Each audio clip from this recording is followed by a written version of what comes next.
എല്ലാ പ്രിയപ്പെട്ടവർക്കും ഇത്തിരി നേരം ഒത്തിരി കാര്യത്തിലേക്ക് ഏറെ സ്നേഹത്തോടെ സ്വാഗതം. ഇപ്പോൾ പി ആർ എന്ന് പറയുന്നത് എനിക്ക് മടിയായിട്ടുണ്ട്.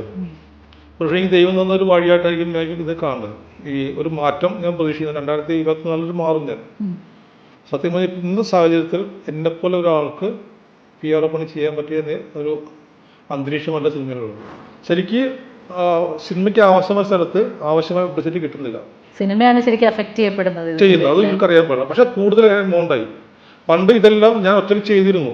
എനിക്കിപ്പോൾ ഓർമ്മയുണ്ട്, ദിനേശ് പി ആർ ഒ എന്ന് പറഞ്ഞിട്ട് ശമ്പളം കൊടുത്തിട്ടില്ല എന്ന് പറഞ്ഞിട്ടുണ്ട്. അത് ദിനേശ് വന്ന ശേഷമാണ്. പി ആർ ഒ എന്ന് പറഞ്ഞിട്ട് റെമ്യൂണറേഷൻ പോലെ അതെനിക്കാണ് തന്നത്. പി ആർ ഒ എന്ന് പറഞ്ഞിട്ട് പോസ്റ്റർ ആദ്യം പേരിൻ്റെ തന്നെയാണ്. ഒരു സിനിമയ്ക്ക് വേറൊരു ഗുണമുണ്ട്.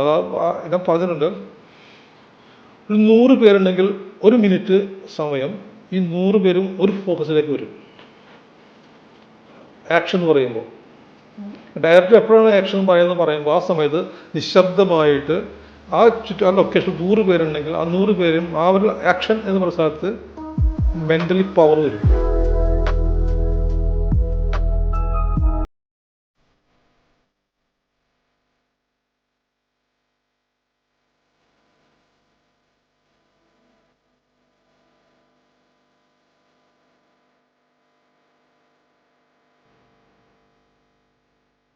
PROAS ദിനേശ് ഏറെ ആമുഖങ്ങളൊന്നും ആവശ്യമില്ലാത്തൊരു പേരാണ്. ഇന്ന് ഈ ഇത്തിരി നേരം ഒത്തിരി കാര്യങ്ങളുമായി എനിക്കിപ്പോൾ ഉള്ളത് ദിനേശ് ചേട്ടനാണ്. നമസ്കാരം ദിനേശ്. നമസ്കാരം. അതെ, നമസ്കാരം ദിനേശ്. നമസ്കാരം ദിനേശ്. നമസ്കാരം ദിനേശ് ആണെന്നാണ് പറയാ. അയ്യോ, ഞാൻ ഇൻട്രോ പറഞ്ഞപ്പോൾ ഒരു കാര്യം വിട്ടുപോയി. PROAS ദിനേശ് എന്ന് പറഞ്ഞു പോയി. നടൻ എന്ന് പറയാൻ ഇപ്പൊ പിന്നെ പറഞ്ഞാൽ മതി അല്ലേ? കുഴപ്പമില്ലല്ലോ. ഇപ്പോ അതാണല്ലോ ദിനേശ് ചേട്ടന്റെ മെയിൻ. അതെ, അപ്പൊ പിന്നെ ഇങ്ങനെ പോവാല്ലേ നമുക്ക്? കുഴപ്പമില്ല. യെസ്, പറയൂ എങ്ങനെ ദിനേശ് ചേട്ടാ? കാരണം സാധാരണ നമുക്ക് കൂടുതൽ ആളുകൾക്കും ഈ ബൈലൈനായിട്ടാണ് ദിനേശ് ചേട്ടനെ പരിചയം. എസ് ദിനേശ് എന്നൊരാളുണ്ട് എന്നറിയാം, PRO ആണെന്നറിയാം. കാരണം അത് എടുക്കുന്ന ജോലിയിൽ കൂടെയാണ്. നമ്മൾ എഴുത്താണ് നമ്മുടെ ഇതെന്നൊക്കെ പറഞ്ഞ് നടന്നിരുന്ന ആളാണ് ദിനേശ് ചേട്ടൻ. ആ ദിനേശ് ചേട്ടൻ ഞങ്ങളെ ഞെട്ടിച്ചുകൊണ്ട് ഒരു മലയാള സിനിമയിൽ ഞെട്ടി. അപ്പൊ ഞങ്ങളെ ഞെട്ടിക്കണം എന്നുള്ളത് ആരുടെ തീരുമാനമായിരുന്നു? ഡയറക്ടർ തീരുമാനമാണ്. എങ്ങനെയാ അത് ദിനേശ് ചേട്ടനിലേക്ക് വരണത്? കോഴിക്കോട് ഒരു അഡ്വക്കേറ്റ് രവി സാറുണ്ട്, എൻ്റെ സുഹൃത്താണ്. അദ്ദേഹം നന്നായിട്ട് കഥകളൊക്കെ എഴുതും. എങ്ങനെയോ പരിചയപ്പെട്ട് അപ്പോൾ ഈ കഥകൾ വന്നിങ്ങനെ ഡിസ്കസ് ചെയ്യുന്നത് അപ്പോൾ വായിക്കും. നല്ല കഥകളാണ്, മനോഹരമാണ്. പക്ഷെ ഒന്നും ആയിട്ടില്ല. അപ്പോൾ അദ്ദേഹം തന്നെ വിചാരിച്ചു സ്വന്തമായിട്ട് പടം ചെയ്യണം, അതിന് മുമ്പ് ഒരു ഷോർട്ട് ഫിലിം ചെയ്യണം. അത് ഞാൻ അറിഞ്ഞിട്ടില്ല. കുറേ സ്ക്രിപ്റ്റ് വായിക്കിടയ്ക്ക് ഒരു സ്ക്രിപ്റ്റും കൂടി തന്നു എനിക്ക്. മെയിൽ അയച്ചു തന്നു. ഞാൻ മൈൻഡ് ചെയ്തില്ല. നേരിട്ട് വന്നു, എൻ്റെ കോപ്പി തന്നിട്ട് പറഞ്ഞു ഇത് വായിച്ചേ പറ്റൂ. എൻ്റെ അടുത്ത് കഥ പറഞ്ഞു. കഥ പറഞ്ഞിട്ട് ഈ വേഷം ദിനേശൻ ചെയ്യണം, ഞാൻ വേറെ പണി നോക്കാൻ പറഞ്ഞു. ഇല്ല, അത് വായിച്ചു നോക്കുക, ദിനേശിന് പറ്റുള്ളൂ, എനിക്ക് ദിനേശിന് വേണം എന്ന് പറഞ്ഞു. അപ്പോൾ സഹായിക്കുക എന്നുള്ളത് നമ്മുടെ കർമ്മമല്ലേ. ഒരാളെ നമ്മളെ വേണം എന്ന് പറയുമ്പോൾ, നമ്മുടെ സമയം വേണം എന്ന് പറയുമ്പോൾ, അപ്പോൾ ദിനേശിന് പറ്റുന്ന സമയത്ത് ദിനേശ് എപ്പോഴാണ് ഫ്രീ വെച്ചാൽ അപ്പോൾ അതനുസരിച്ച് ചെയ്യുള്ളൂ. അപ്പോൾ ഷോർട്ട് ഫിലിമിൻ്റെ ബഹളമല്ല എടുത്തു. അപ്പോൾ ഞാൻ പിന്നെ എന്നെ വീണ്ടും ഇങ്ങനെ ഓർമ്മിക്കും. അപ്പോൾ ശരി ചെയ്യാം എന്നിട്ട് അദ്ദേഹം ഡേറ്റ് ഫിക്സ് ചെയ്തു. 5 ദിവസം വേണം. 10-20 മിനിറ്റേ ഉള്ളൂ, പക്ഷെ 5 ദിവസം വേണമെന്ന്. ശരി, 5 ദിവസം കൊടുക്കാമെന്ന് പറഞ്ഞു. മറ്റുള്ള ആർട്ടിസ്റ്റിനെ എൻ്റെ സഹായത്തോടുകൂടി സെലക്ട് ചെയ്തു. ആവുന്നു അദ്ദേഹം പറയുന്ന രീതിയിലുള്ള. പക്ഷേ അവിടെ ചെന്ന് സാധാരണ പോകുന്ന പോലെ പോയി നോക്കിയപ്പോൾ സിനിമ സെറ്റപ്പായിരുന്നു. ക്യാമറ, എഡിറ്റ്, മറ്റെല്ലാം. ഒരു സിനിമ ചെയ്യുമ്പോൾ എന്തെല്ലാം വേണോ അതൊക്കെ ഉണ്ട് അവിടെ. കാരണം കാശ് മുടക്കി 5 ദിവസത്തെ ഡേറ്റ് കൊടുത്തിട്ടുണ്ട്. ചെന്നിരുന്നു. അപ്പോൾ കുറേ നേരം കഴിഞ്ഞ ശേഷം ഡ്രസ്സൊക്കെ വീട്ടിലെ ഡ്രസ്സ് തന്നെയാണ്, ഒരു മുണ്ടും ഒരു ഡ്രസ്സൊക്കെ കൊണ്ടുപോയി. മേക്കപ്പ് ഇട്ടപ്പോഴാണ് സംഗതി എൻ്റെ കയ്യിൽ നിന്ന് പോയി. ആദ്യമായിട്ട് മേക്കപ്പ് ഇട്ട് തീരാറായപ്പോഴും ഞാൻ ഡള്ളായി. ആ ക്യാരക്ടർ എന്താണ് ആവശ്യപ്പെടുന്നത് ഞാൻ വായിച്ച് ഡയലോഗെല്ലാം കാണാൻ പാടമാണ്. അത് തീർന്നപ്പോഴേക്കും ഞാൻ ഓട്ടോമാറ്റിക് ചുരുങ്ങി ഒരു മാനസിക വിഭ്രാന്തിയുള്ള ഒരാളാണ്. അതുപോലെ മേക്കപ്പ് ഇട്ട ശേഷം ഞാൻ പിന്നെ ആരും മിണ്ടിയിട്ടില്ല. പോയി മൂലയ്ക്ക് പോയി ഇരുന്നിക്കുകയാണ് ചെയ്തത്. അപ്പോൾ ഡയറക്ടർ പറഞ്ഞ് രാമേട്ടൻ എന്ന പേര്, കഥാപാത്രം പേര് രാമേട്ടനെ ശല്യപ്പെടുത്തരുത്, അദ്ദേഹം കഥാപാത്രം ഇരിക്കുന്നത്. അത് കറക്റ്റായിരുന്നു. അതെങ്ങനെ വന്നു എനിക്കാൻ പാടില്ല. പിന്നെ അങ്ങോട്ട് പറയുന്നത് കേൾക്കും. അഭിനയമാണെന്ന് വെച്ചാൽ അഭിനയമൊന്നുമല്ല. പക്ഷേ അത് റിലീസായി കഴിഞ്ഞപ്പോൾ ചെറിയൊക്കെ ഞാൻ ഞെട്ടി, മലയാള സിനിമയും ഞെട്ടി എന്ന് പറഞ്ഞത്. കാരണം ഏറ്റവും ഇപ്പോൾ ഞാനിപ്പോൾ ട്രിവാൻഡ്രത്ത് പോയപ്പോൾ ശങ്കരരാമകൃഷ്ണനെ കണ്ടു. അടുത്ത ദിനേശ് അത്ഭുതം, ഞങ്ങളൊന്നും കണ്ടെത്തിയില്ലല്ലോ എന്ന്, ഞങ്ങൾ കണ്ടെത്താനായില്ലോ എന്ന് പറഞ്ഞു. ഞാൻ ഒന്നും ഞെട്ടിപ്പോയി. അപ്പം ഇങ്ങനെയൊക്കെ ഉണ്ടോ, ഇങ്ങനെ ആൾക്കാരെ അറിയില്ലെന്നുള്ളതാണ്. പക്ഷേ എന്നാലും എനിക്ക് ഇഷ്ടം PR അറിയാനാണ്, അങ്ങനെയായിട്ട് അറിയപ്പെടാൻ തന്നെയാണ് ഈ ജന്മം. പിന്നെ ഇതുപോലെ ആരും സഹായം വേണം, ദിനേശ് വേണം പറ്റുമെന്ന് വെച്ചാൽ എൻ്റെ സഹായിക്കുക എന്നതിൽ അഭിനയിക്കുക. അതെനിക്കിഷ്ടം, ഓരോരുത്തരും അഭിനയിക്കാൻ ഒരു അവസരം. അതാണ് എൻ്റെ കൂടെ എൻ്റെ ഫോണിൽ ഏകദേശം ഒരു 500-ലധികം ഫോട്ടോസ് ഉണ്ടാവും, ആണുങ്ങളും പെണ്ണുങ്ങളും. ചേനസ് വേണം എന്ന് പറഞ്ഞിട്ട്. ഇപ്പോൾ അവർക്ക് സങ്കടം വരും, ഇത് കൊള്ളാം, നമ്മൾ ചേനസ് വയ്ക്കുന്നത് നിങ്ങൾ അഭിനയിക്കുന്നു പറയും അല്ലേ. പിന്നെ പ്രായത്തിൻ്റെ വ്യത്യാസമുണ്ട്. അപ്പോൾ അല്ല, എന്നാലും എങ്ങനെ ഉണ്ടായിരുന്നു ദിനേശേട്ടാ? ദിനേശേട്ടാ ആദ്യമായിട്ട് അഭിനയിക്കുകയാണോ? ഇല്ല, കൊച്ചൂർ സീനിൽ ലൊക്കേഷനിൽ പോകുമ്പോൾ വിളിച്ചെടുത്തു. ഇപ്പോൾ രഞ്ജിത് ശങ്കർ 2 പടത്തിലുണ്ട് ഞാൻ. കുണ്ടളാകർപ്പത്തിൽ പാട്ട് സീനിലുണ്ട്, മോളി ആന്റണി അല്ലേ, അതിലും ഞാനുണ്ട്. രഞ്ജിത് ശങ്കർ 2 പടത്തിലും ഞാനുണ്ട്. പിന്നെ അങ്ങനെ ഉണ്ടെന്ന് അവിടെയൊക്കെ ഉണ്ട്. ഇങ്ങനെ പിടിച്ചു നിർത്തും, ഒരാളെ കിട്ടാൻ വേണ്ടി. ഇല്ലാത്തപ്പോൾ ഒരാളായിട്ട് നിൽക്കും, കാശും കൊടുക്കണ്ടല്ലോ. പക്ഷെ ഇത് പേയ്മെന്റ് ഉണ്ട് എനിക്ക്. ഈ ഷോർട്ട് ഫിലിമില് PR ഒക്കെ ഇട്ടപ്പോൾ പേയ്മെന്റ് വന്നു. ശരിക്കും അപ്പൊ നോക്കുമ്പോ കണ്ടോ, അഭിനയിക്കാൻ പറ്റുന്നുണ്ട്, കാര്യം പേയ്മെന്റ് ഉണ്ട്. അപ്പൊ കുറച്ചുകൂടി ആലോചിക്കാവുന്ന ഇനിയും തരാൻ. ഞാൻ പറഞ്ഞു വേണ്ട, ഒരു എമൗണ്ട് പറഞ്ഞു. ഞാൻ പറഞ്ഞു അത് വേണ്ട, എനിക്കൊരു ബ്രാഹ്മണ ആയതുകൊണ്ട് ഒരു 101 രൂപ തന്നിച്ചാന്ന് പറഞ്ഞു, ഒരു ദക്ഷിണയുടെ തന്നു പറഞ്ഞു. ഇല്ല ദിനേശിന്റെ 5 ദിവസം, ദിനേശിന്റെ 5 ദിവസത്തിന്റെ മൂല്യം പറഞ്ഞ് ഞാൻ തരും. അതിന് അപ്പം തന്നെ അഡ്വാൻസ് കിട്ടും, എത്രയും ചോദിക്കരുത്.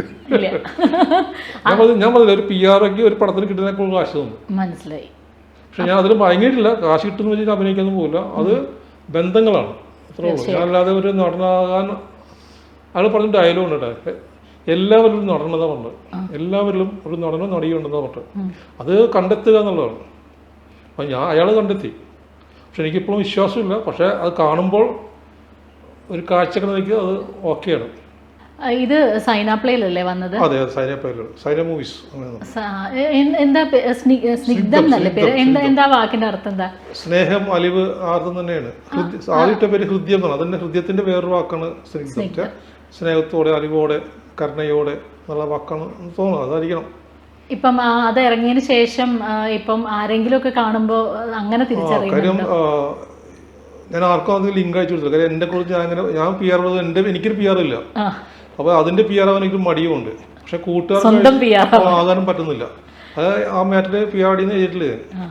പക്ഷെ പത്രക്കാർക്ക് അയച്ചപ്പോൾ അവരത് ന്യൂസാക്കി എടുത്തു. അതിൽ തന്നെ എല്ലാം പേരൊക്കെ ഉണ്ടല്ലോ, അത് വെച്ചിട്ട് അവർ ന്യൂസാക്കി എടുത്തു. മനോരമയിൽ എൻ്റെ ഫോട്ടോയും വാർത്തയും വന്നതിന് ശേഷം എല്ലാവരും അറിയാൻ തുടങ്ങി. പിന്നെ വാർത്തയുടെ ബഹളമാണ്. ഞാനതെടുത്ത് ഫേസ്ബുക്കിലിട്ടു, അവിടെ ഇട്ട് എല്ലാ ദിവസവും വിളിയായി, എനിക്കപ്പുറത്ത് ഇല്ലാതായി, താരതമ്യപ്പെടുത്താൻ തുടങ്ങി. ഇതെവിടെ വെച്ചിരുന്നു അതാണെന്ന് പറഞ്ഞു. അപ്പോൾ കാലത്തെ സാധാരണ വേഷത്തിൽ സൈക്കിളും ചവിട്ടി പാല് മേടിക്കാനും പത്രം മേടിക്കാൻ പോകുമ്പോൾ ആൾക്കാർ പിടിച്ചു നിർത്തി ഷേക്കിന് തരാനും നന്നായി നേശാന്ന് പറയുമ്പോഴും എൻ്റെ കിളി പോയി. അപ്പം തന്നെ ഞാൻ നേരെ പോയിട്ട് പ്രാന്തനെ പോലെ തന്നെ ഞാൻ മുടിയൊക്കെ വെട്ടിച്ച് ചെത്ത വേഷത്തിൽ വന്നു. ചേച്ചി എന്ത് പറഞ്ഞു അത് ചോദിക്കട്ടെ. അവർ ഹാപ്പി, എല്ലാവരും സന്തോഷമാണ്. മോളും സന്തോഷവാനാണ്, വൈഫെല്ലാം സന്തോഷം. പക്ഷേ എൻ്റെ ശബ്ദമല്ല മാത്രമേ പറഞ്ഞുള്ളൂ. എൻ്റെ ശബ്ദം എല്ലാവർക്കും അറിയാവുന്നതുകൊണ്ട് ദിനേശിനല്ല സംസാരിക്കുന്നത് മാത്രമേ പറഞ്ഞുള്ളൂ. പക്ഷെ അത് കുറവല്ല, 100% നന്നാണ്. ഒരു ചെറിയ നെഗറ്റീവ് ഒക്കെ വേണ്ടാണ് നല്ലതാണ്. അടുത്ത ഭാവിയിൽ കൂടുതൽ മെച്ചപ്പെടുത്താൻ സാധിക്കും. ഇപ്പോ ചെത്തായി നടക്കാൻ തുടങ്ങിയെന്ന് പറഞ്ഞില്ലേ, അതിന്റെ ഭാഗമാണോ ഇത്? ചെത്തായി നടന്നതല്ല, അല്ല ഈ പുള്ളിക്കുപ്പ എങ്ങനെ? 2 കാര്യമുണ്ട്. ഒന്ന്, ഒരു സൂപ്പർ സ്റ്റാർ പറഞ്ഞ ഡയലോഗുണ്ട്. ആ സൂപ്പർ സ്റ്റാർ ഇപ്പോഴും കോളേജ് പറഞ്ഞാണ്. അപ്പോൾ ചോദിച്ചു എന്താ ഇപ്പോൾ ഈ പ്രായത്തിലും ഇങ്ങനെയാന്ന് ചോദിച്ചു. ഇല്ല, ഞാൻ ചെറുപ്പകാലത്ത് വയസ്സിനായിട്ട് അഭിനയിച്ചിട്ടുണ്ട്, അതാരും നിങ്ങൾ പറഞ്ഞില്ലല്ലോ എന്ന്. അപ്പോൾ ചെറുപ്പകാലത്ത് വയസ്സായിട്ട് അഭിനയിക്കുന്നതും വയസ്സാകുമ്പോൾ ചെറുപ്പകാലത്ത് അഭിനയിക്കുന്ന നടൻ്റെ കഴിവെന്ന് പറഞ്ഞു. അപ്പം ഞാനതുപോലെ വയസ്സനായി, അതുകൊണ്ട് ഞാൻ ചെറുപ്പക്കാലം പോലെ നടക്കാൻ തീരുമാനിച്ചു. ഒന്നത് അത് പറയാൻ പാടില്ല. അപ്പോൾ അല്ല, കറക്റ്റാണ്, സത്യമാണത്. കാര്യം ഞാൻ പറയില്ല, 60 കഴിഞ്ഞാൽ പിന്നെ കൊച്ചിനെ പോലെ പറയാറില്ലേ അല്ലേ, കുട്ടികളെ പോലെ അല്ല. അപ്പോൾ നമുക്ക് കുട്ടികളായിരിക്കുമ്പോൾ നല്ല ഡ്രസ്സൊക്കെ എടുക്കാം, ഒപ്പം നിൽക്കുക എന്നുള്ളതാണ്. അതിലുപരി നേരത്തേനേക്കാൾ ഒരു ഷർട്ട് മേടിക്കുമ്പോൾ ഇപ്പം എനിക്ക് ഈ വിലയ്ക്ക് 4-5 ഷർട്ട് മേടിക്കാൻ പറ്റും. അതൊരു പ്ലസ് പോയിന്റാണ്. കാശി ലാഭം പല പല കാര്യങ്ങളുണ്ട്. പിന്നെ ഇതും മാറി, നമ്മുടെ ഈ അന്തർമുഖം മാറിയിട്ട് എന്തുവിടാന്നായി. നേരത്തെ ഒരു നിലപാട് ഇങ്ങനെയുള്ളൂ, ചളിപ്പൊക്കെ മാറി. ഷർട്ട് ഞാൻ ഇങ്ങനെ നടക്കുള്ളൂ, ഇങ്ങനെ പോകുള്ളൂ എന്നൊക്കെ മാറ്റിയിട്ട് ഏത് വിടാനായി. ആരെന്ത് പറഞ്ഞാലും കുഴപ്പമില്ല എന്നായി. കാരണം ഒരു ആത്മവിശ്വാസമായി, എന്ത് ഷർട്ടിട്ടാലും കുഴപ്പമില്ല, ദിനേശിന് മാറ്റം ഉണ്ടാവില്ല. പക്ഷെ മോൻ ഇപ്പോൾ പുറത്തു പോകുമ്പോഴും ഷെൽഫ് പൂട്ടി താക്കോല് കൊണ്ടുപോകണമെന്ന് കേട്ടു, ശരിയാണോ? എന്താ ഷർട്ട് അച്ഛന്റെ വേഷങ്ങളൊക്കെ മാറി ഷർട്ടൊക്കെ അവൻ വരുമ്പോ ചിലപ്പോ അവന് ഷർട്ട് ഇടാമോ ഷർട്ട് ഉണ്ടാവൂല, അലക്കായിട്ടുണ്ടാവും. ആ ഷർട്ട് ഇടാന്നപ്പോ അത് ഇന്നലെ അച്ഛൻ ഇട്ടല്ലോ കൊണ്ട് അലക്കായിട്ട് പറയും. അപ്പൊ കേട്ടത് സത്യമാണ്. സത്യം സത്യം സത്യം. ഇനി ദിനേശ് ചേട്ടന്റെ ഇഷ്ട മേഖലയിലേക്ക് വരുമ്പോൾ, ദിനേശ് ചേട്ടൻ വന്ന സമയത്തും ദിനേശ് ചേട്ടൻ കുറെ സ്ട്രഗിൾ ചെയ്തിട്ടാണ് വന്നത്. അതൊക്കെ നമ്മൾ പറഞ്ഞു പോയ കാര്യങ്ങളുമാണ്. സ്ട്രഗിൾ മാത്രമല്ല, ദിനേശ് ചേട്ടൻ വളരെ സ്ട്രോങ് ആയിട്ട് പറയുന്ന ഒരു കാര്യം, അന്നും ഇന്നും പറയുന്ന ഒരു കാര്യമുണ്ട്, ഒരു സിനിമയ്ക്ക് ഒരു PR-ന്റെ ആവശ്യമേ ഉള്ളൂ. അത് ഇന്നും ഞാൻ കൂടുതൽ സ്ട്രഗിൾ ചെയ്യുന്നതാണ്. അതാ ഞാൻ ചോദിച്ചത്, ഇന്ന് ആളുകളുടെ എണ്ണം ഇപ്പോ ശരിക്കും പറയാൻ മടിയുണ്ട്. കാര്യത്തില് ഇപ്പൊ PR എന്ന് പറയുന്നത് എനിക്ക് മടിയായിട്ടുണ്ട്. ഇപ്പോൾ പക്ഷേ എനിക്ക് ദൈവം തന്ന ഒരു വഴിയായിട്ടായിരിക്കും ഞാൻ ഇത് കാണുന്നത്. ഈ ഒരു മാറ്റം ഞാൻ പ്രതീക്ഷിക്കുന്നു. 2024 മാറും. ഞാൻ PR നിന്ന് മാറാൻ തീരുമാനിച്ചതാണ്. പക്ഷേ എന്നാലും എന്നോടുള്ള സ്നേഹമുള്ള കുറേ പേരുള്ളതുകൊണ്ടും എന്നെ വിളിക്കുന്നതുകൊണ്ടും ഞാൻ നിൽക്കുന്നതാണ്. സത്യം പറഞ്ഞാൽ ഇപ്പം ഇന്നത്തെ സാഹചര്യത്തിൽ എന്നെപ്പോലെ ഒരാൾക്ക് PR പണി ചെയ്യാൻ പറ്റിയ ഒരു അന്തരീക്ഷമല്ല സിനിമയിലുള്ളത്. അത് അവർ തെറ്റാണോ എൻ്റെ തെറ്റാണെന്ന് പറയില്ല. പക്ഷേ എൻ്റെ ഒരു ബലഹീനത കൊണ്ടായിരിക്കാം. എന്തുകൊണ്ടാണ് അങ്ങനെ തോന്നുന്നത്? രണ്ട് കാര്യം. ഇപ്പം എനിക്ക് എന്താ പണിയെന്ന് എനിക്കറിയാൻ പാടില്ല. ദിനേശിനി പടത്തിൻ്റെ PR എന്ന് പറഞ്ഞാൽ ഞാൻ എന്താ ചെയ്യേണ്ടത്? കാര്യം 4 പേരുണ്ട് ആ പടത്തിൽ. Digital PR, channel PR, marketing, അങ്ങനെ. അപ്പോൾ എല്ലാവരും കൂടി എന്നെ പ്രിൻ്റ് മീഡിയ എന്നാക്കിയിട്ടുണ്ട്. എനിക്കറിയാൻ പാടില്ല പ്രിൻ്റ് മീഡിയ എന്ത് PR എന്ന് അറിയാൻ പാടില്ല. അപ്പോൾ എന്നെ PR ആക്കി വെച്ച പടത്തിലും വേറെ PR വന്നിട്ട് ഞാൻ അത് ചെയ്യാം, ഇത് ചെയ്യാം, അത് ചെയ്യാൻ എന്നിട്ട് ആൾക്കാർ കടന്നുകൂടി വരുന്നു. അപ്പോൾ ഞാൻ വീണ്ടും കൺഫ്യൂഷനായി. അപ്പോൾ പ്രൊഡ്യൂസർക്കാണെങ്കിൽ ധനനഷ്ടം, മാത്രമല്ല ഇതിൻ്റെ റിസൾട്ടും ഇല്ല. അപ്പോൾ എനിക്കങ്ങനെ ഇഷ്ടമില്ല. എനിക്ക് പണിയെടുക്കാതെ കാശ് മേടിക്കുക എന്നുള്ള ഭയങ്കര മടിയുള്ള കാര്യത്തിലാണ്. കാര്യം ഞാൻ ഉപദേശിക്കുന്ന ആളല്ല, ഞാൻ പഠിച്ചത് എൻ്റെ ജീവിതത്തിൽ പകർന്ന ആളാണ്. കർമ്മം ചെയ്യുക, ഫലം ഇച്ഛിക്കേണ്ട എന്നുള്ളത് അത് അന്നും ഇന്നും അങ്ങനെ തന്നെയാണ്. ഒരുപക്ഷെ ഞാൻ ചെയ്ത സേവനം ഞാൻ പ്രതിഫലമില്ലാതെ പണിയെടുത്തുള്ള സിനിമയ്ക്ക് വേണ്ടി. ഇപ്പോൾ ഈ കണ്ട ഞെട്ടൽ പ്രത്യേകം ശ്രദ്ധിക്കേണ്ടതാണ്. കാര്യം 25 വർഷം 26 വർഷം ഞാൻ സിനിമയെ സ്നേഹിച്ച് സേവിച്ചുകൊണ്ട് എനിക്ക് കിട്ടിയ ഒരു സമ്മാനമാണിത്. അല്ല സാമ്പത്തിക ലാഭം ഉണ്ടായിട്ടില്ല. കാര്യം സാമ്പത്തിക ലാഭത്തിന് പണിയെടുത്തിട്ടില്ല, അത് സിനിമയ്ക്ക് പറ്റുകയില്ല. അതെൻ്റെ പോളിസിയാണ്. ഇതുവരെ ഞാൻ കാശും ചോദിച്ചിട്ടില്ല. പക്ഷേ സിനിമ എന്നെ വളരെ സ്നേഹിച്ച് കരുതലോടെ സമാധാനത്തോടെ ജീവിക്കാനുള്ള അന്തരീക്ഷം തന്നിട്ടുണ്ട്. പക്ഷേ PR ചെയ്യാനുള്ള അവസരം ഇപ്പം ഇല്ല. ആരെന്ത് ചെയ്യുന്ന പറയാൻ പോലെ ഭീമമായ തുക കൈപ്പറ്റുന്നുണ്ട്. അപ്പോൾ അതിലും ഞാൻ ഒരു PR നിർമ്മിക്കാൻ ഭയങ്കര സങ്കടമുണ്ട്. പക്ഷേ ഉടനെ ഒരു മാറ്റം ഉണ്ടാകാൻ സാധ്യതയുണ്ട്. കാര്യം ഇപ്പോൾ പ്രൊഡ്യൂസേഴ്സ് PR ഒരു യൂണിയൻ വിളിച്ച് കൂട്ടിയിട്ടുണ്ട്. ഞാൻ വീണ്ടും പറഞ്ഞിട്ടുണ്ട്, നിങ്ങൾ പുറത്തുള്ള ആൾക്കാരെ അല്ല ശ്രദ്ധിക്കേണ്ടത്, നിങ്ങൾ പണിക്ക് വെക്കുന്ന PR ആദ്യം ഒരു പെരുമാറ്റച്ചട്ടം ഉണ്ടാക്കിയിട്ട് അവർ ചെയ്യുന്ന പണി എന്താണെന്ന് അന്വേഷിക്കുക, അവർ മുടക്കുന്ന കാശ് എന്താണെന്ന് അന്വേഷിക്കുക, എന്നിട്ട് നിങ്ങൾ പുറത്തേക്ക് പോകണം, ഓൺലൈനോ അതോ ഇതൊക്കെ എന്നുവരെ ഞാൻ പറഞ്ഞു. അത് ഞാൻ ഒറ്റയ്ക്കാണ് പറഞ്ഞത്. ഇപ്പോൾ PR യൂണിയൻ ഉണ്ട്, ഞാനിപ്പോൾ ഒരു 8 വർഷമായി അതിൽ അകന്ന് നിൽക്കുന്നത്. ഞാൻ പോകാറില്ല, ഒരു ചർച്ചയ്ക്കും പോകാറില്ല. കാര്യം എനിക്ക് പറ്റില്ല. അവർ ഭാഗം തെറ്റെന്ന് എനിക്കറിയാൻ പാടില്ല, എൻ്റെ ശരിയെന്ന് അറിയാൻ പാടില്ല. പക്ഷേ ഇണങ്ങി പോകാൻ പറ്റുന്നില്ല. പക്ഷെ അവരൊക്കെ ഇണങ്ങി പോകുന്നുണ്ട്. അപ്പോൾ എൻ്റെ കുഴപ്പമില്ലേ? അപ്പോൾ അതുകൊണ്ട് ഞാൻ പിന്മാറുന്നു. പക്ഷേ എൻ്റെ ജീവിത അഭിലാഷം എന്ന് വെച്ചാൽ എനിക്ക് പല കാര്യം ചെയ്യാൻ പറ്റും സിനിമയിൽ. പക്ഷെ എൻ്റെ ഒരു ദൃഢമായ ഒരു ഇതായിരുന്നു, ഈ ജന്മം PR അറിയപ്പെടണമെന്നുള്ളതാണ്. കാര്യം അത്രയ്ക്ക് മോശമായ ഒരു രംഗം വരെ ഞാൻ വരുമ്പോൾ ആ മോശമായതിനെ നന്നാക്കാൻ എൻ്റെ ജന്മം ഭാരമായിട്ട് ധരിച്ചു. അല്ലെങ്കിൽ എനിക്ക് വേറെ പണിക്ക് പോകുമായിരുന്നു, ഇതിനേക്കാൾ നല്ല പണിക്ക് പോകുമായിരുന്നു. അപ്പോൾ ഇനി മാറും. ഈ 2023 എൻ്റെ ജീവിത ജാതകം മാറും. അതെങ്ങനെ എനിക്കറിയാൻ പാടില്ല. അതെൻ്റെ വിശ്വാസമാണ്. ചിലപ്പോൾ നടനാകാം, ചിലപ്പോൾ സ്ക്രിപ്റ്റ് റൈറ്റർ ആകാം, അല്ലെങ്കിൽ വേറെ എന്തെങ്കിലും ആകാം. ഇപ്പോൾ ഈ PR വർക്കിൻ്റെ കാര്യം പറയുമ്പോഴാണ് ദിനേശ് ഇത്രയും സ്പെൻഡ് ചെയ്യുന്നുണ്ട്. അപ്പോൾ ശരിക്കും പറഞ്ഞു കഴിഞ്ഞാൽ സിനിമയ്ക്ക് അത് കൂടുതൽ ഗുണപരമാവുകയാണ് വേണ്ടത്. പക്ഷേ ഇപ്പം നമ്മൾ കണ്ടുവരുന്നത് ഗുണകരമല്ല. ചില പ്രൊഡ്യൂസർമാരെ കുറ്റം പറഞ്ഞാൽ കാര്യം അവർ പറഞ്ഞ് പറ്റിക്കുന്നതാണ്. അത് ചെയ്യാം, ഇത് ചെയ്യാം, പക്ഷെ റിസൾട്ട് ഉണ്ടാവില്ല. ആദ്യം എൻ്റെ പ്രൊജക്റ്റിനെ കുറിച്ചൊരു ഒരു ധാരണ ഉണ്ടാവണം. എത്ര രൂപ അതിന് മുടക്കാം, അത് കിട്ടുമോ ഇല്ല. ഇത് എന്താ പറയുക അറിയാൻ പറ്റില്ല. കാര്യം പ്രൊഡ്യൂസർമാർ കുറച്ചും ശ്രദ്ധിക്കണം. ഇപ്പോൾ നിലവിലുള്ള PR-മാരെന്ന് പറഞ്ഞാൽ ഇത് പറഞ്ഞ് ശരിയാവുന്ന പറയാൻ പറ്റില്ല. സത്യം അതാണ്, അവർക്ക് കാശ് ഉണ്ടാക്കണം എന്നൊറ്റ ജോലിയുള്ളൂ. എല്ലാ പണിയും അവരെ ഏറ്റെടുത്തിട്ട് അവർ ചെയ്യാമെന്ന് പറഞ്ഞ് പ്രൊഡ്യൂസർമാരെ പറഞ്ഞ് പറ്റിക്കുന്നു എന്നുള്ളതാണ് എനിക്ക് തോന്നുന്നത്. അത് അവരും ബോധവാന്മാരാണ്. അതുകൊണ്ട് എന്ത് പറ്റുന്ന ചാനൽക്കാരും മറ്റേ പ്രിന്റ് മീഡിയയും പത്രങ്ങളും നമ്മളെ സഹായിക്കുന്നില്ല. ഇപ്പോൾ ഞാനൊരു വാർത്ത കൊടുത്താൽ വരാത്ത അവസ്ഥയായി. കാര്യം വെച്ചാൽ എന്തോ ഒരു ഇൻ്റർ പൊളിറ്റിക്സ് ഉണ്ടെന്ന് തോന്നുന്നു. കാര്യം ഒരാൾ വാർത്ത കൊടുക്കുമ്പോൾ വരികയും നമ്മൾ വാർത്ത കൊടുത്താൽ വരാതിരിക്കുന്നതിൽ അവർ തമ്മിൽ എന്തോ പെയ്ഡ് സിസ്റ്റം വന്നു എനിക്ക് തോന്നുന്നു. എനിക്ക് നേരത്തെ അങ്ങനെ ഉണ്ടായിരുന്നില്ല. വാർത്ത വരും. ഒരു ഉദാഹരണം ഞാൻ പറഞ്ഞാൽ ഇപ്പോൾ മനോരമയിൽ നമുക്കൊരു വാർത്ത വന്നു, ഒരു സിനിമയുടെ. ആ മനോരമയിൽ ഒരു വാർത്ത വന്നെങ്കിൽ ആ പടത്തിൽ 4 ന്യൂസ് അവിടെ ഡെസ്കിലെത്തുന്നത്, 4 PR കൊടുത്ത ന്യൂസ് അവിടെ എത്തും ഒരു പടത്തിൻ്റെ. അപ്പോൾ അവർ കൺഫ്യൂഷൻ, ഇതിന് ഏത് ന്യൂസ് ഇടും എന്നുള്ളതാണ്. അതും പലതും പല ടൈപ്പായിരിക്കും. അവർ തീരുമാനം എടുത്തത് 4 വേണ്ടെന്നുള്ളതാണ്. കാര്യം എല്ലാവരും വേണ്ടപ്പെട്ട ആൾക്കാരാണ്. ഈ 4 PR അവർക്ക് വേണ്ടപ്പെട്ട ആൾക്കാരാണ്. ആരെയും പിണക്കാൻ പറ്റില്ല. അപ്പോൾ ശരിക്ക് സിനിമയ്ക്ക് ആവശ്യമായ സ്ഥലത്ത് ആവശ്യമായ പബ്ലിസിറ്റി കിട്ടുന്നില്ല. സിനിമയാണ് ശരിക്കും എഫക്ട് ചെയ്യുന്നത്. അത് ഇവർക്ക് അറിയാൻ പാടില്ല. പക്ഷെ കൂടുതൽ എമൗണ്ടായി. പണ്ട് ഇതെല്ലാം ഞാൻ ഒറ്റയ്ക്ക് ചെയ്തിരുന്നു.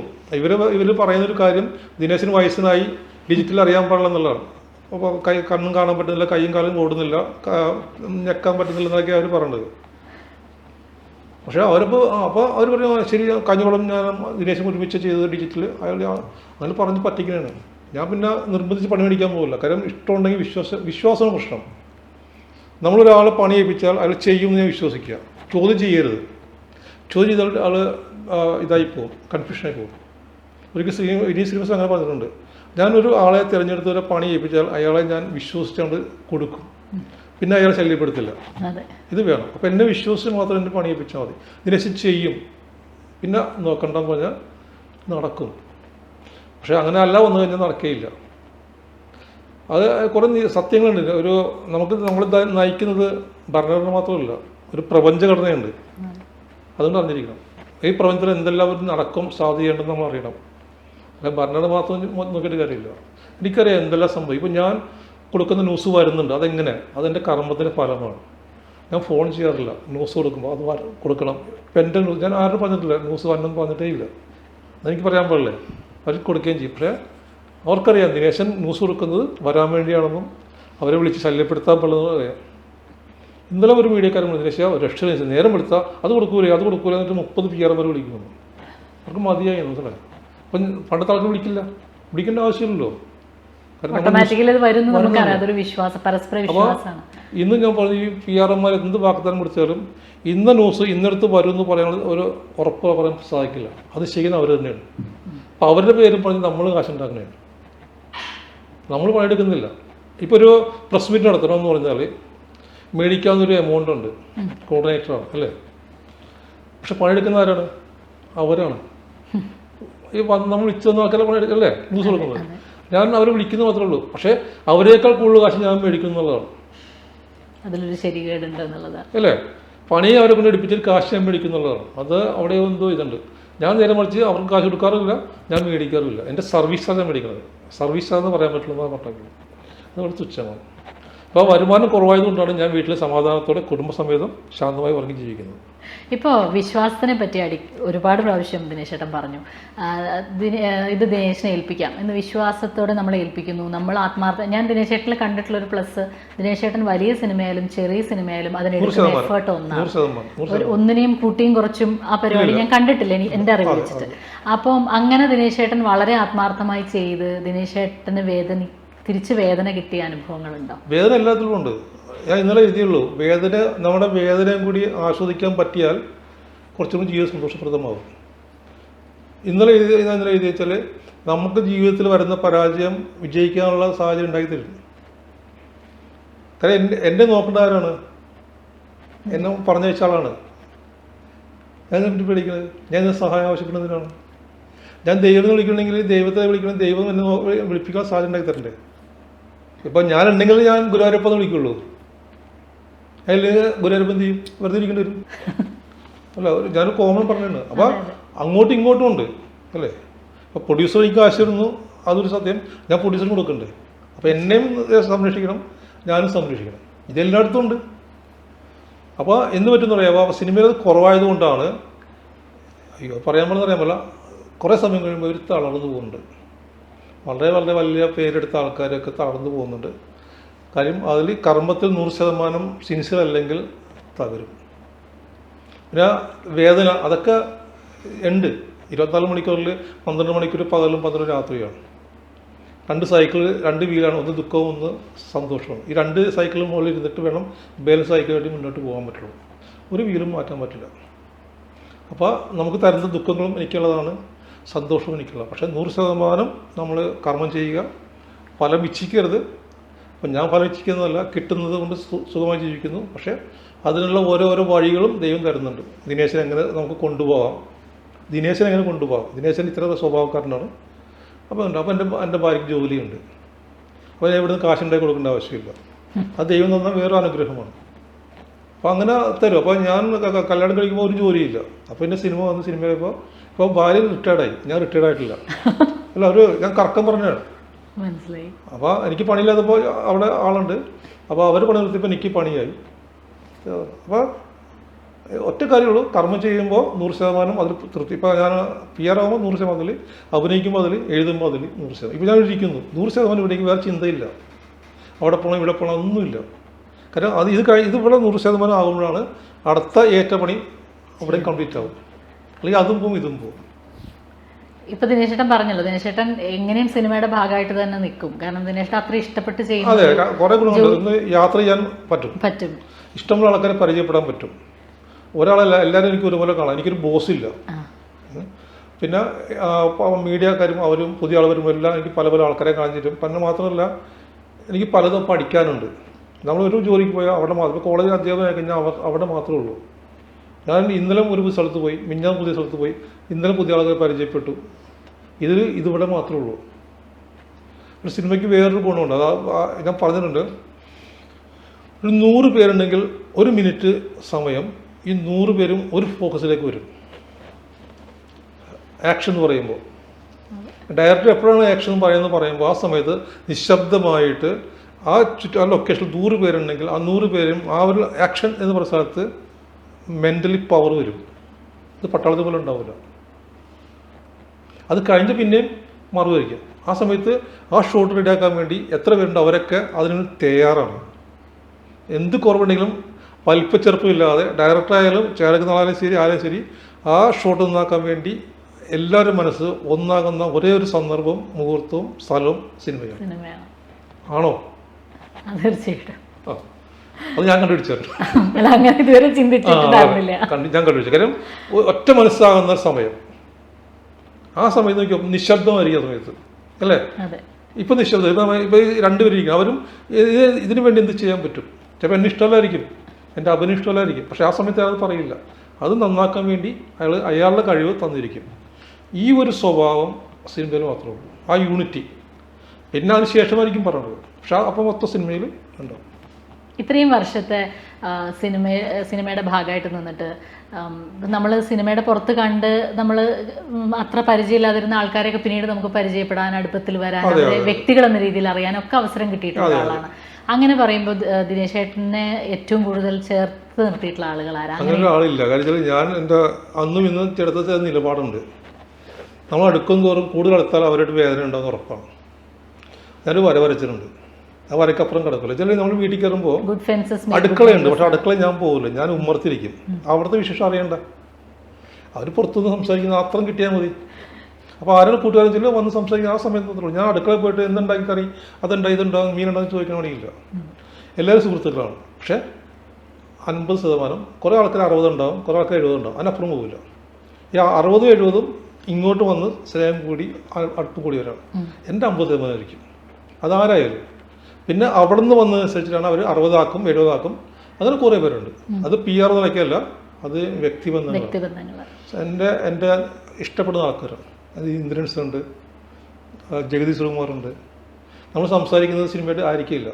ഞാൻ വായിക്കുന്ന ബുക്ക് ഏതാണ്, ഇന്ദ്രൻസ് ആദ്യം വന്ന് ചോദിക്കുന്നത് ദിനേശ ഇന്നലെ ഏതാ വായിച്ചെന്ന് ചോദിക്കും. അവിടെ PR നടന്നില്ല. എന്നിട്ട് എഴുതിയെടുക്കും. അത് എവിടെ എടുക്കുന്നത് നോക്കിയാൽ എന്ത് രസമാണല്ലേ, അതിനുശേഷം DCP അല്ലേ, ശരി എടുക്കും. അപ്പോൾ എനിക്ക് സന്തോഷം. അങ്ങനെയുള്ള ബന്ധങ്ങളുണ്ട്. അപ്പോൾ ഞാൻ ആരാണെന്ന് ആരും അറിയിക്കുക. അതാണ് ഏറ്റവും ജീവിതത്തിൽ വേണ്ട ഒരു കാര്യം. ദിനേശൻ ആരാണെന്ന് വരെ അറിയരുത്. അറിഞ്ഞ വിലയില്ലാതെ പോകും. ദിനേശ് ഇന്ന ബലഹീനതയുണ്ട്, ദിനേശ് ഇന്നതാണ് അല്ല ഇന്നാണെന്ന് പറയുമ്പോൾ വില പോയി. എൻ്റെ തോളത്താരും കയ്യിൽ സംസാരിക്കില്ല, കൂട്ടല്ല. അപ്പോൾ എന്നാൽ വെറുപ്പൊന്നുമല്ല, ബഹുമാനമുണ്ട് തന്നെ. എന്നാൽ ഞാനൊരു നല്ലൊരു PR അല്ല ശരിക്ക്, പക്ഷേ എൻ്റെ ഈ കർമ്മം കൊണ്ട് ഇഷ്ടപ്പെടുന്നതാണ്. സ്വഭാവ ഗുണമെന്ന് പറയാം. കാര്യം ഞാൻ അന്തർമുഖനാണ്, കൂടുതൽ സംസാരിക്കില്ല. ഇതൊക്കെ PR-ക്ക് വിരുദ്ധമാണ്. PR ആകുമ്പോൾ കൂടുതൽ ഞാനത് ചോദിക്കാൻ വരുമായിരുന്നു. അപ്പോൾ ഒരു നല്ല PR എന്താണെന്നാണ് ദിനേശ്? അതൊക്കെ എല്ലാവരും കമ്മ്യൂണിക്കേറ്റ് ചെയ്യാൻ സാധിക്കണം. എല്ലാവർക്കും നല്ല വിവരം ഉണ്ടാകണം. എല്ലാവരും ഒരുപോലെ എല്ലാവരും ഒരു കാണുന്നുണ്ട്. പിന്നെ ആവശ്യത്തിൽ കൂടുതൽ അങ്ങോട്ട് സംസാരിച്ച് അത് ചെയ്യാൻ അതൊന്നും ഞാൻ ചെയ്യില്ല. ഞാൻ നേരെ മറിച്ചാണ്. ഇങ്ങോട്ട് വരാൻ വേണ്ടി ഞാൻ എൻ്റെ മെൻ്റൽ പവർ വർദ്ധിപ്പിക്കും. അതറിയാം. ഞാൻ എപ്പോഴും പറയും, സിനിമയിൽ അഭിനയിക്കുമ്പോൾ ഒന്നും വേണ്ട, അന്വേഷിച്ച് പോകരുത്. നിങ്ങൾ സുന്ദരമായി പൂവാകുക, സുഗന്ധം ഉണ്ടാകണം, വണ്ട് തേടി വരും എന്നുള്ളതാണ്. വണ്ടിൽ അന്വേഷിച്ച് പോയാൽ ഒരിക്കലും വണ്ടുണ്ടാവില്ല, വണ്ട് അങ്ങോട്ട് പോകും. അപ്പോൾ കാട്ടിൽ വിരിഞ്ഞാലും മതി പോവും, മണം കേട്ട് വരും. അത് പണത്തിൻ്റെ പുറകിലും കൊടുക്കരുത്, പണം അങ്ങോട്ട് പോയിക്കൊണ്ടേയിരിക്കും. നിങ്ങൾ നിന്ന് നോക്കുക, മണം തിരിച്ച് ഇങ്ങോട്ട് വരും. പക്ഷേ ക്ഷമ വേണം. പണം നമ്മൾ തേടിയെത്തും, നമ്മൾ പണം തേടി പോകരുത്. ഇത് പറഞ്ഞാൽ വിശ്വസിക്കുമോ? പക്ഷേ എൻ്റെ ലൈഫ്, എൻ്റെ ജീവിതം അങ്ങനെയാണ്. ഞാൻ സക്സസ് ആണ്.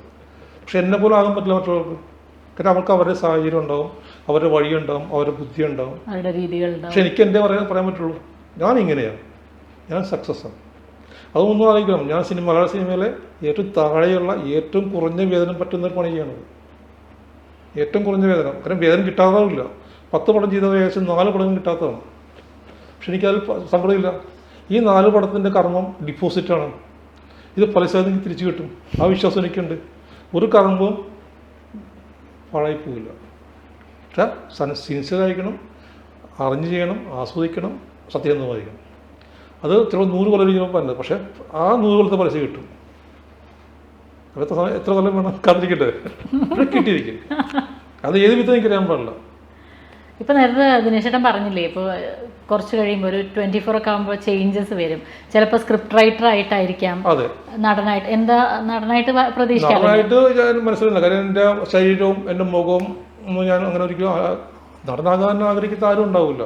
ഒരു 10 വയസ്സാകുമ്പോഴേക്കും എല്ലാവരും ആഗ്രഹിക്കും. സിനിമയിലുള്ള എല്ലാവരും ഉണ്ടെങ്കിൽ അവർ നടനാകാൻ വേണ്ടി പരാജയപ്പെട്ടിട്ട് ചായ കൊടുക്കാനും വണ്ടി ഓടിക്കണമെന്ന ആൾക്കാരാണ്.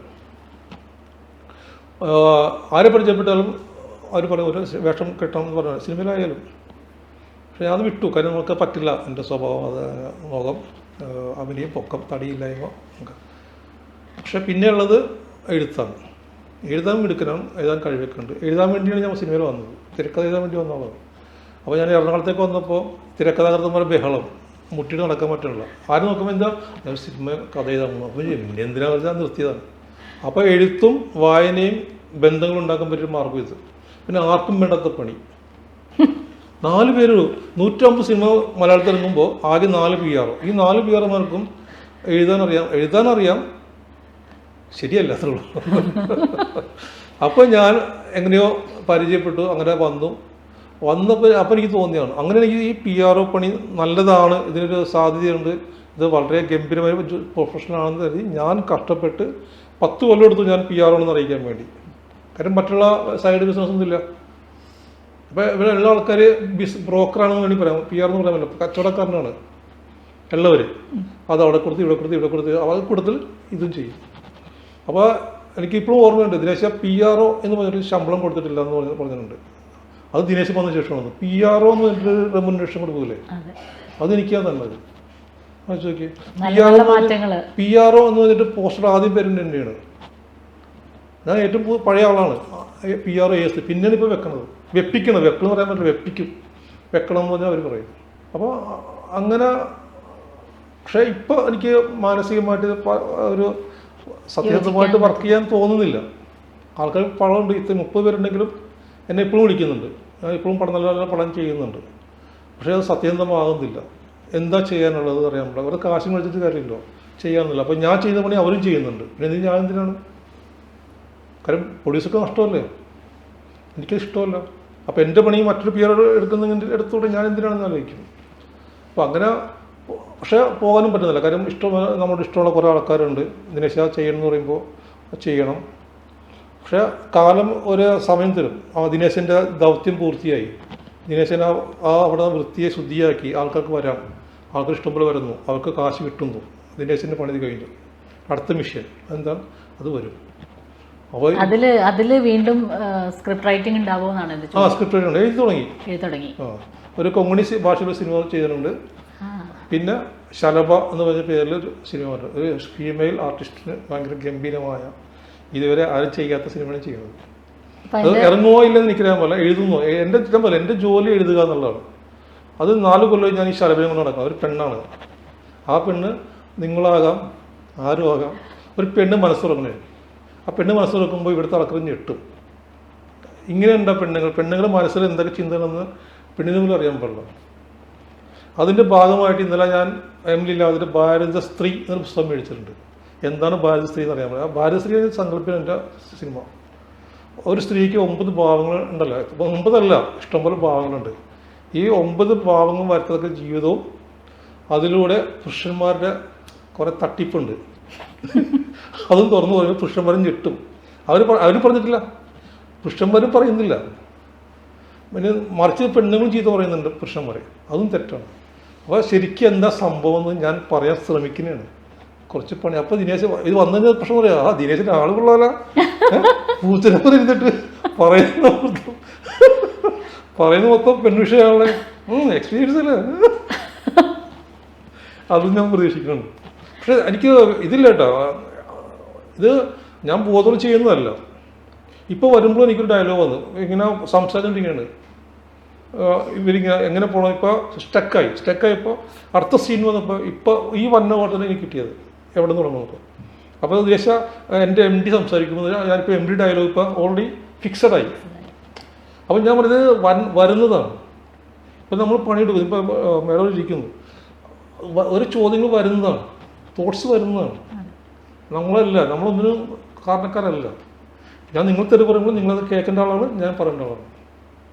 അനുഭവിച്ചേ പറ്റൂ. പക്ഷെ നമ്മൾ കുറച്ചും കൂടി മനസ്സിനൊക്കെ നിയന്ത്രിച്ച് നല്ല കർമ്മം തന്നായ